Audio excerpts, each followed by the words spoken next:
For almost 1,000 years, the walls of Arundel Castle have seen it all. They've watched kings and queens, sieges and celebrations. But what happens when these walls don't just watch history, but actually relive it? What happens when this fortress truly comes alive for an epic medieval festival? Today, we're going to explore the incredible, dramatic story of one of England's greatest castles. Then, we're jumping straight into the action of the Easter Medieval Festival, and we're going to show you everything you absolutely cannot miss.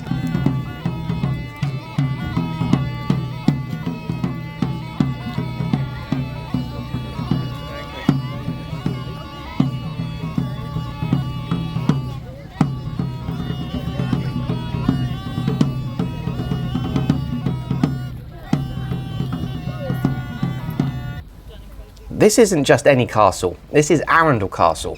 Its story kicks off on Christmas Day in 1067. Just a year after the Norman conquest, William the Conqueror gave this strategic piece of land overlooking the River Arun to one of his most loyal cousins, Roger de Montgomery. His mission was simple: build a fortress and protect the Sussex coastline.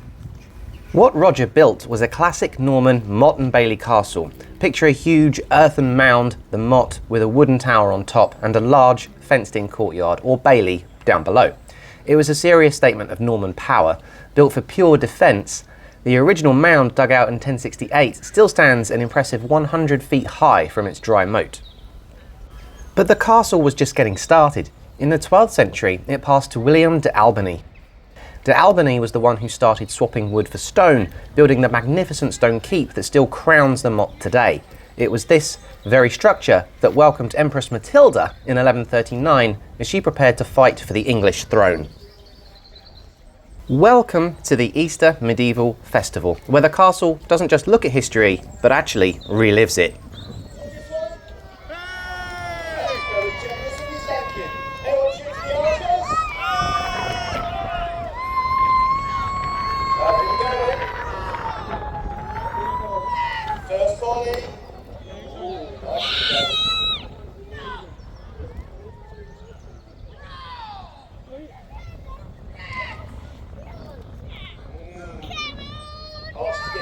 Overconfident now. Scared to pitch it in the tree. And the arrows again. This is where it gets tricky, you see. If they work together as a team.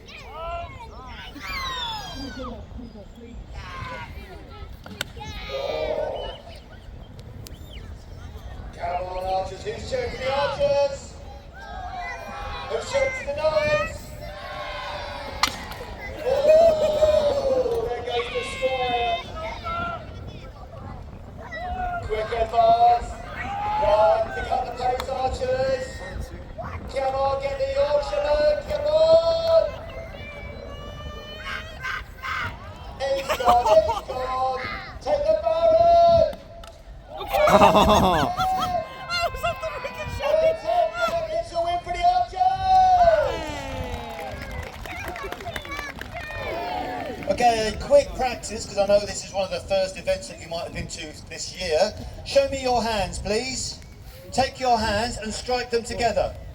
Open. Repeat rapidly. Can't do That's called We've got our clapping. hands full, we can't. And then here's a really difficult concept. After 3, I'm going to ask you to cheer and clap at the same time. Big ask, I know. So after 3, cheering and clapping as loud as you can. 1, 2, 3. That's pretty good. Let's try that again. 1, 2, 3. So, Richard has just been crowned king. He will be known in history as Richard the Lionheart. He won't necessarily be the best king that we've ever had, but he is certainly a good warlord, a war leader. The Earl of Arundel at the time was a man called William de Albany. His son is John de Albany. A round of applause then for Sir John de Albany! Trust me, if you want cheaper taxes, cheer louder. Sir John de Albany! Does that many old oiks just walk on these days, don't they? The Earl has barons working for him. So this is one of the premier barons. This is Baron Farrenberg. Round of applause for Baron Farrenberg! Louder, louder! And Squire Nicholas, who's from France.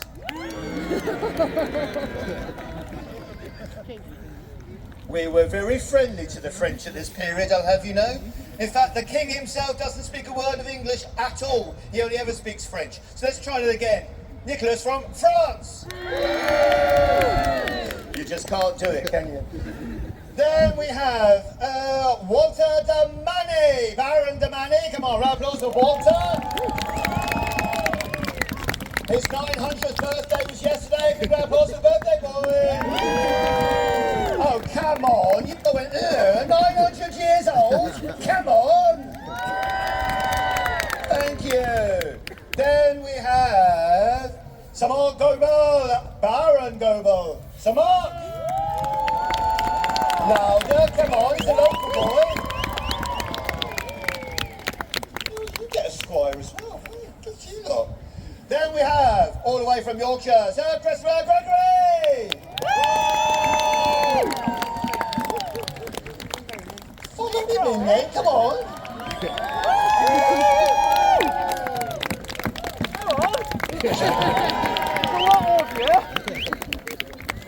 You just work it, boy. Go on, carry on.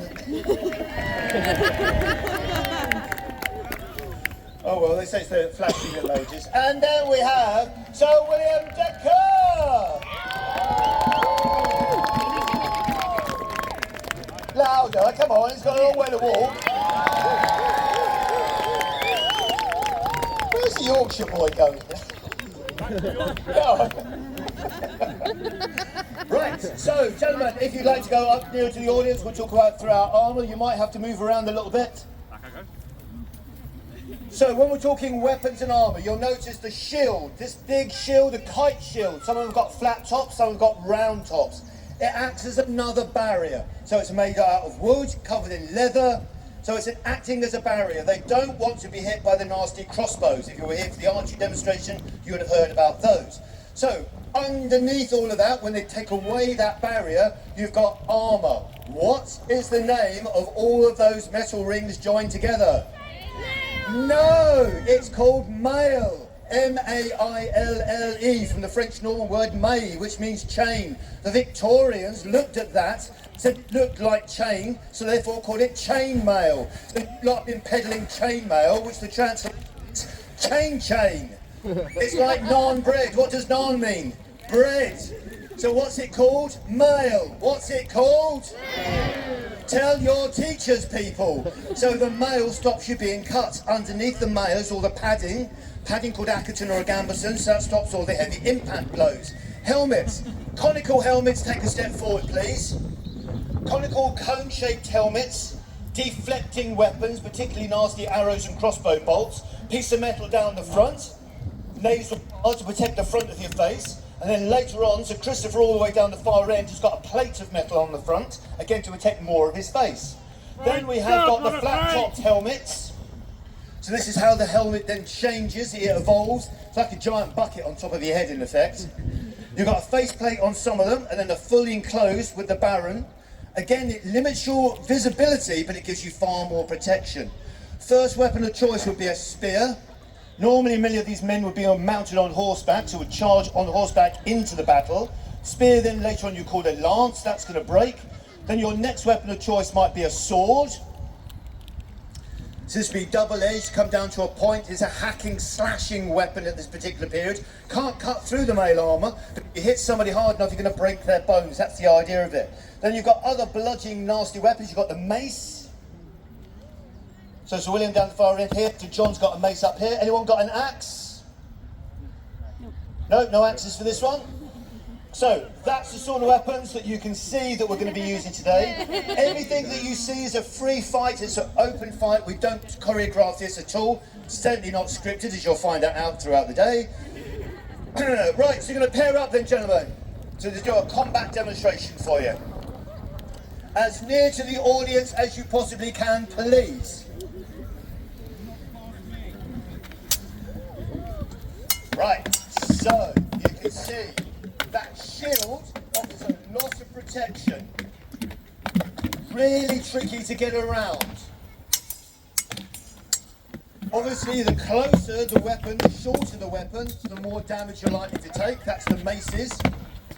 So Sir William and Sir John then in the red, right in the centre, have got maces.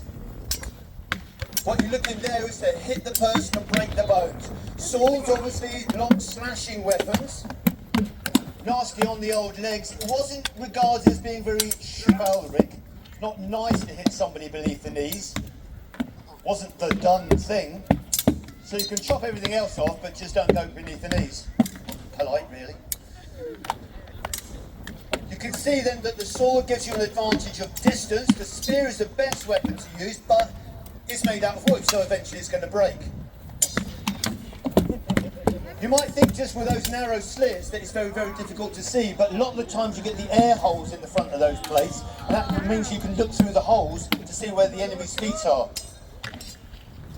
Not that you want to target the feet, obviously. Oh, don't feel sorry for them. They're 10 to a dozen men at arms. Keep going. Anybody else? Okay, let's give them a round of applause. So you can see the sorts of weapons that we've got. What are we doing? Okay, form line then. Shield wall. So this is working together as a team.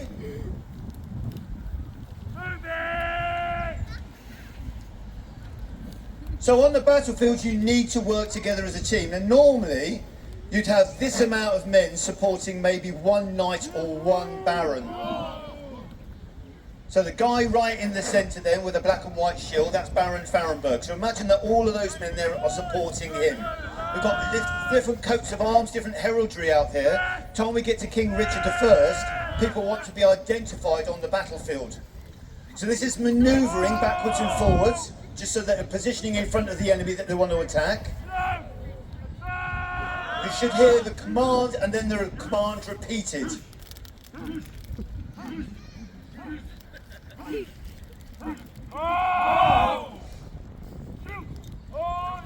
So imagine the enemy are shooting or dropping arrows on top of you, maybe they're throwing rocks.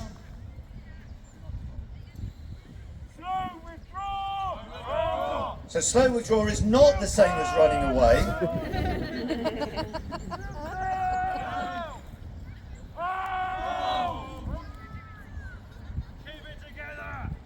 So the idea is that this shield wall, this barrier of shields, slightly overlapping. Now this is pivoting towards the enemy, maybe they're trying to get behind you. This is the tricky one. Well, they're showing you their better feature.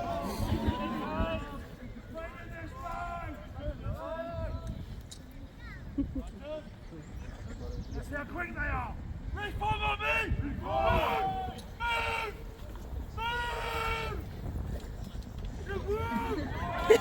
Well, that was pretty quick in fairness. I think that deserves a ripple of applause, if nothing else.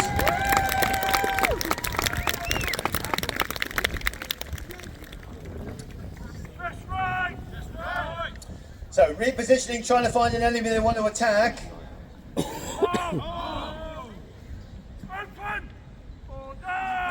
So, open order, then split up.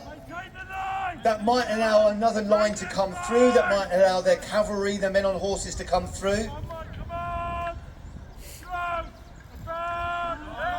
So now they want to hunt down the enemy.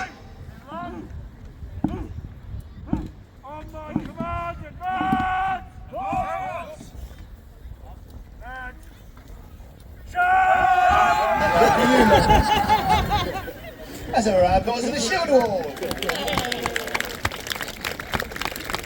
Right, let's see if they can do that with two lines against each other then. So we're going to put them into a combat situation. Divide up into your teams there.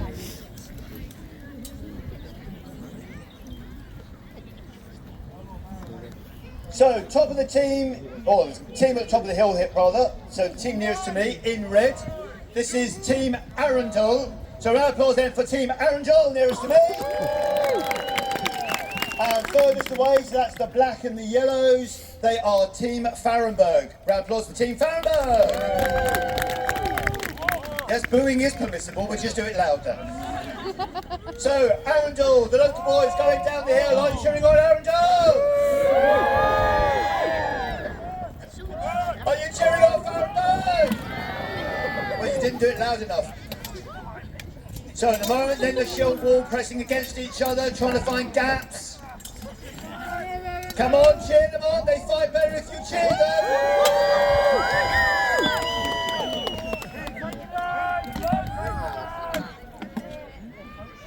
Bring them back, I would suggest. Come on, audience, got to cheer somebody.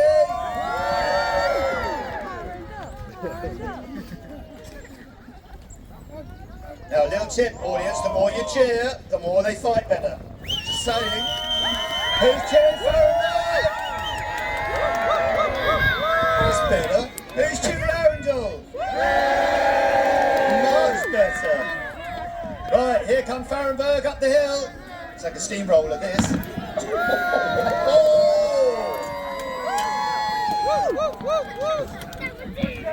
Oh, very good. Well done, Arundel. Come on. Cheer on Arundel. That was very well held, that.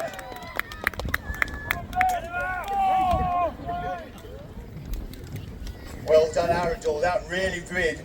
They got pushed back slightly, but that was a good hold. Right, who's cheering on Arundel? Okay, boards now. Arrow formation. Going to try and penetrate the enemy line. So here go Arundel, cheer on Arundel. Come on, cheer them on, cheer them on, cheer them on. Oh, Farrenberg held them. Come on, gentlemen, do something. Come on.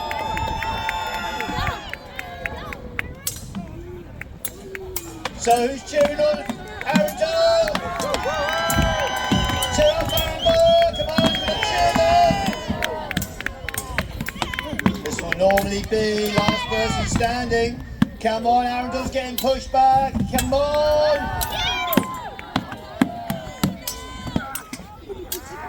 Come on, audience, you've got to make more noise. This is a three-sided, it's not scripted. Yes, we've got 2 from Arundel, 3 from Arundel left, 3 from Farrenberg, 3 all. Come on, audience, cheer them on.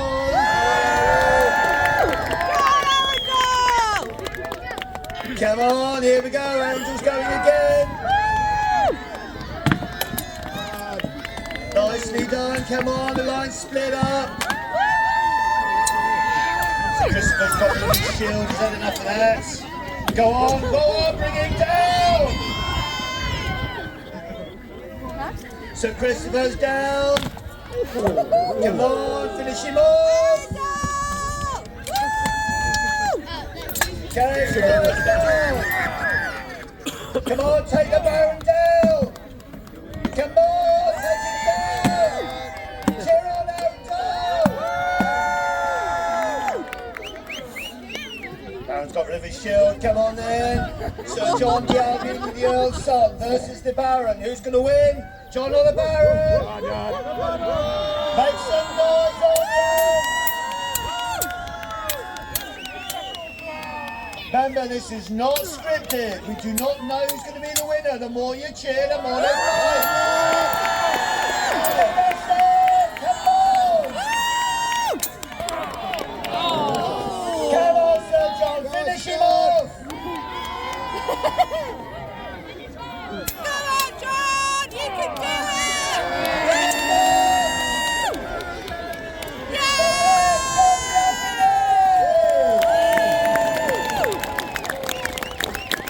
Nice win. Ladies and gentlemen, give all our Knight Squires minute arms a huge round of applause.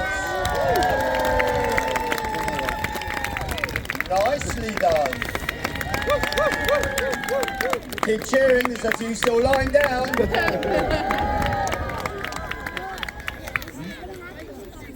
Sir William de Kerr, you have a challenge to issue, I believe. Come on! What have you got?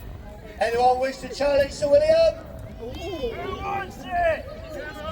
What's that man in the birthday ball? He's 900 years old. What's in the yellow, William in the red? Come on, cheer them on! Oh, this is sparse. Come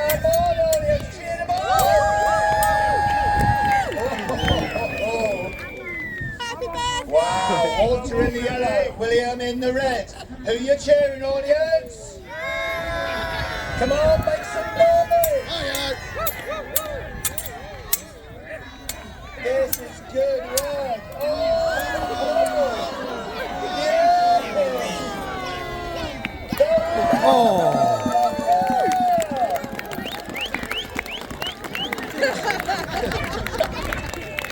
So a massive round of applause, please. So, Walter Ladies and gentlemen, we will be back here later on this afternoon. Next one on here is the Falconer, so don't go too far away. In the meantime, please give our squires, men at arms, and our knights and barons a huge round of applause. We will see you later. Please don't forget to come into the encampment. Don't forget there is food available in the knight's table. We will see you later on. Thank you very much, audience. Thank you. Over the centuries, the castle was home to some of England's most powerful families. From the FitzAlans to the Howards, the Dukes of Norfolk, who have called Arundel their main home for over 400 years. And just think of the history these walls have soaked up. The third Duke of Norfolk was uncle to two of Henry VIII's wives, Anne Boleyn and Catherine Howard. The 14th Earl, nicknamed the Collector Earl, packed these rooms with priceless pieces of art by masters like Van Dyck. But it wasn't all peaceful. During the English Civil War in the 1640s, the castle was a hot commodity. It was besieged twice, first captured by royalists and then brutally retaken by parliamentarian forces in a bitter winter siege that left it in ruins. Records from the time say the nearby town was practically empty, with windows smashed and soldiers stabling horses in local shops. The castle itself was left a wreck for decades. The oldest part of the castle is the Norman Keep, as you can see here. Built by William de Albany back in the 12th century, this is the stone fortress sitting on top of Roger de Montgomery's original mound. To get to the top, you have to climb 131 steps. It's a bit of a workout, but I promise the view is totally worth it. And as you climb the narrow, winding stairs, you can feel the history. You can almost hear the echoes of soldiers who once stood guard in this very tower. The stone is cool to the touch and the sense of permanence is incredible. But can you imagine defending this castle from these steps?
And here it is. From the top of the keep, you get the most breathtaking panoramic views of the castle grounds, the town of Arundel, the winding River Arun, and the rolling South Downs beyond.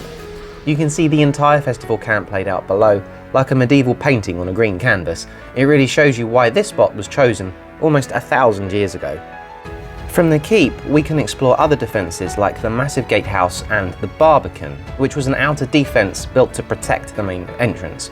Every wall and tower tells a story of survival. You can also visit the FitzAlan Chapel, founded in 1390. It's a place of quiet beauty and fascinating history, a perfect little escape from the festival buzz below.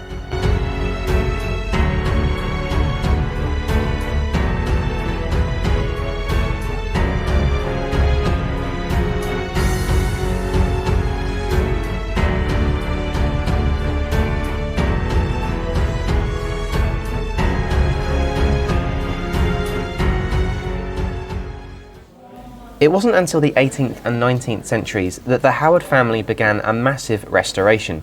The 15th Duke of Norfolk, between 1890 and 1900, wrapped up a huge project, transforming the old fortress into the grand home we see today. He was a real innovator for his time, installing electricity, service lifts, and even central heating, making it one of England's most modern country houses.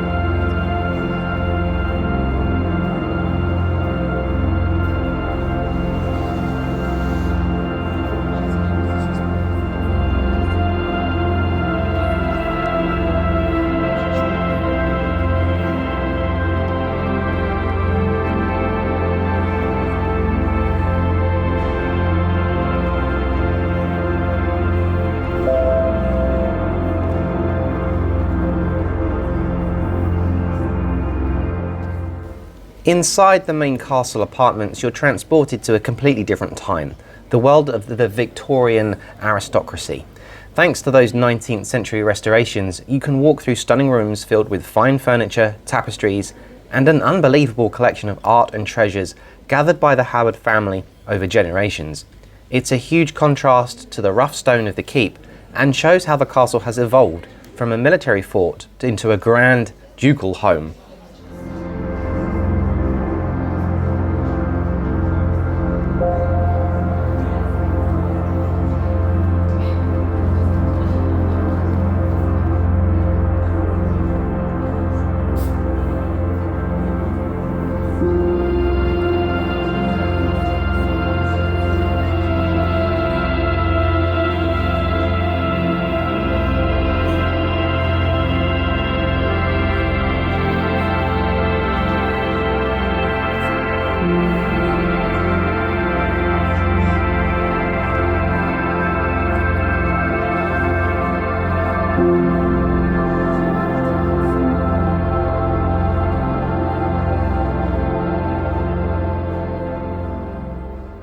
Arundel Castle isn't just a dusty old museum, it's a living story that's still being told.